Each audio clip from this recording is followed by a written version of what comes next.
Assalamualaikum warahmatullahi wabarakatuh.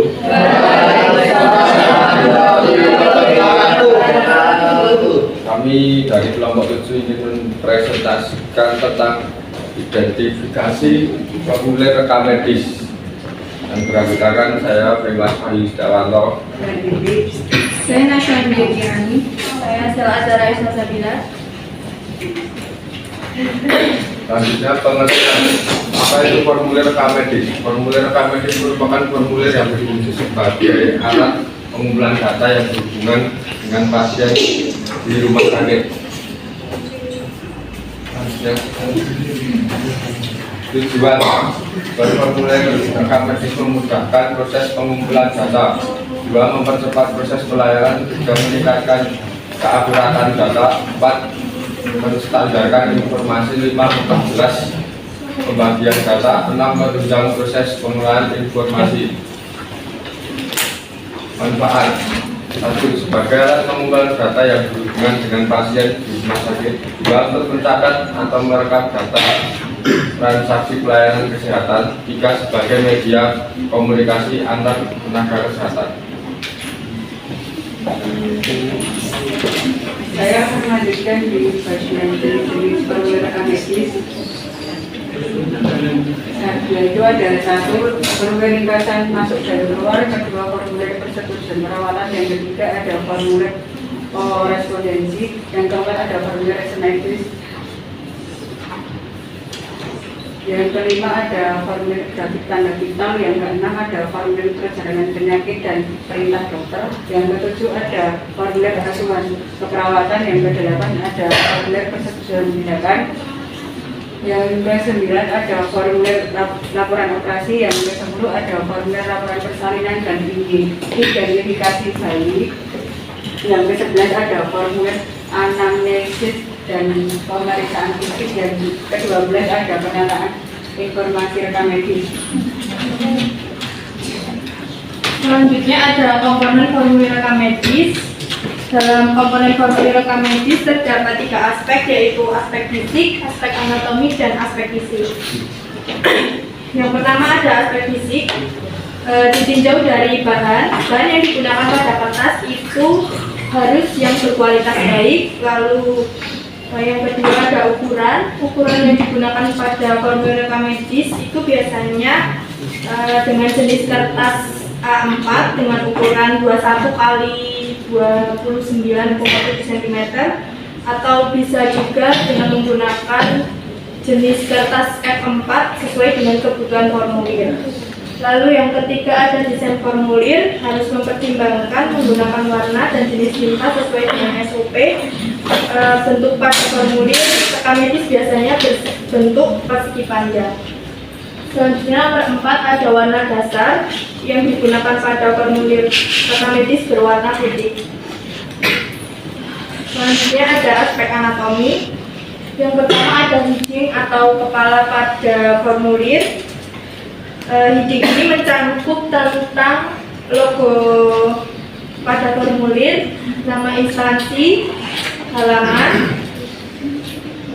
Yang kedua ada introduction atau pembaruan. Ini biasanya ditujukan pada judul formulir.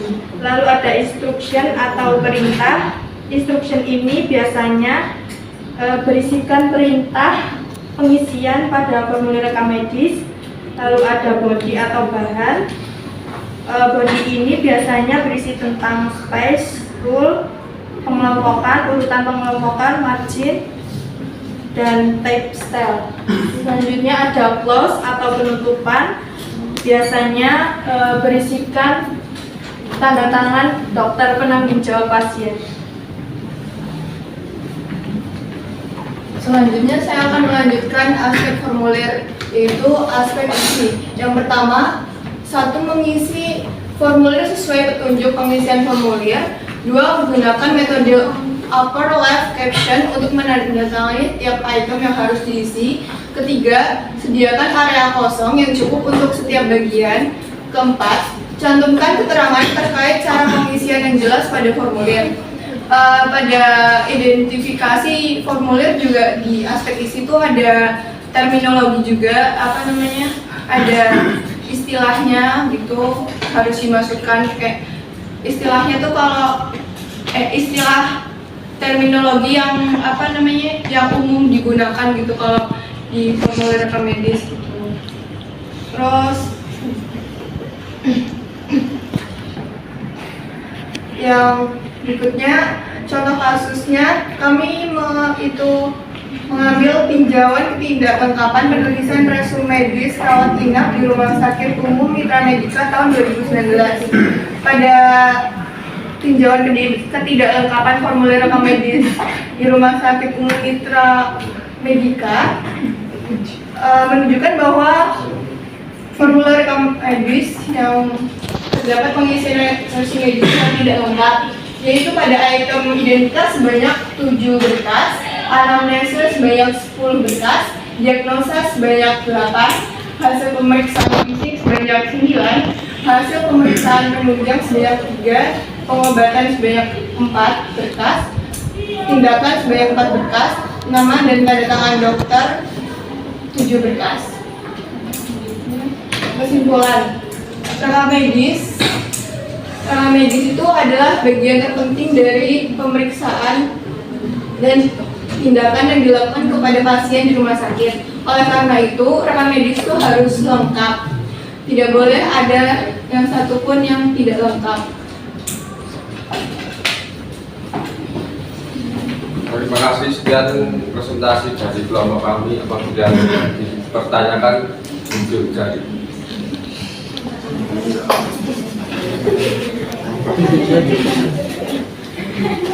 Imelda.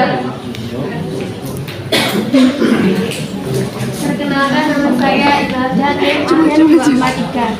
Saya ingin bertanya, untuk bahan kertas yang berkualitas baik itu seperti apa ya? Yang terakhir 243.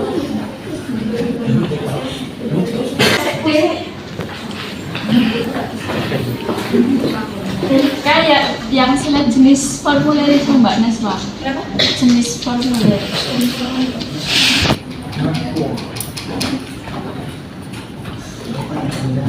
Nomor 3 ya. Formulir korespondensi itu apa? Saya tadi kan pasien 250. Pada bagian aspek anatomi kan ada introduction. Introduction kan banyak judul kan, dan judul kan terdapat pada heading. Kalau dalam sebuah formulir itu kalau tidak ada introduction itu bagaimana? Perkenalkan, saya Dewi, yang terakhir 233. Tolong bisa dijelaskan kembali pada tujuan itu menstandarkan informasi itu bagaimana?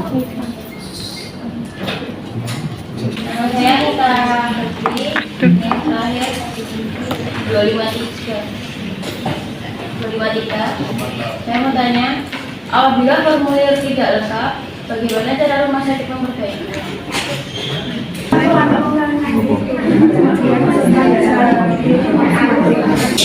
Menjawab dari pertanyaannya Mbak Eni, yaitu formulir respondensi itu apa? Yaitu kegiatan surat menyurat yang dilakukan oleh seseorang individu kepada pihak lain.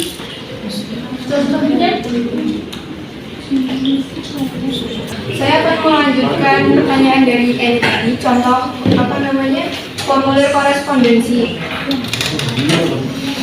Korespondensi itu tadi kan kegiatan surat menyurat yang berhubungan dengan rekam medis. Contohnya tuh korespondensi rekam medis itu ada tiga.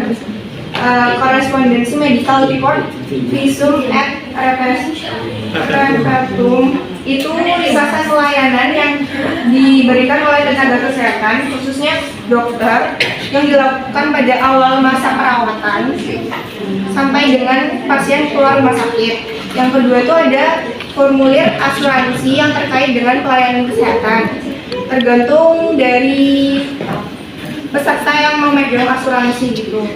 Ya, kalau yang formulir kedua, formulir ketiga itu surat keterangan medis untuk izin terbang.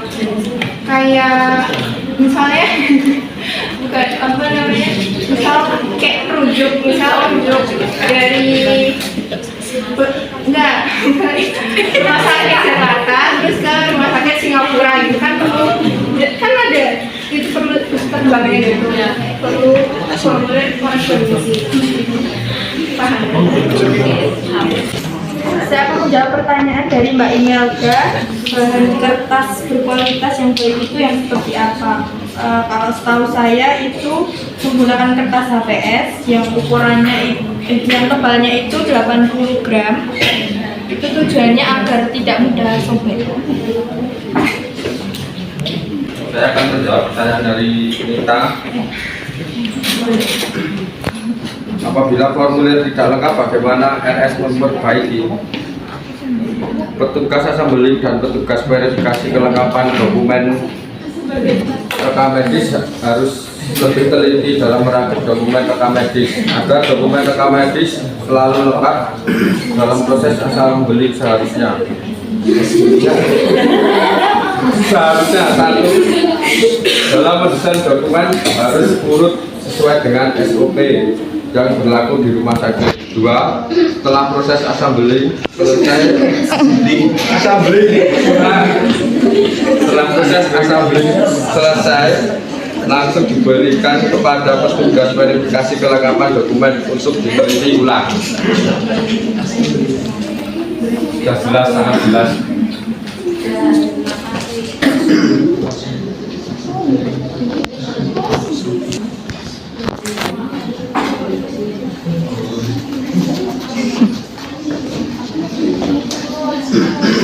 Saya akan menjawab pertanyaan dari Dewi, yaitu tujuan menstandarkan informasi itu bagaimana?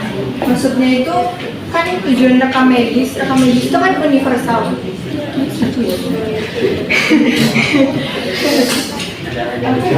Tujuan menstandarkan tuh kayak menyamaratakan gitu antara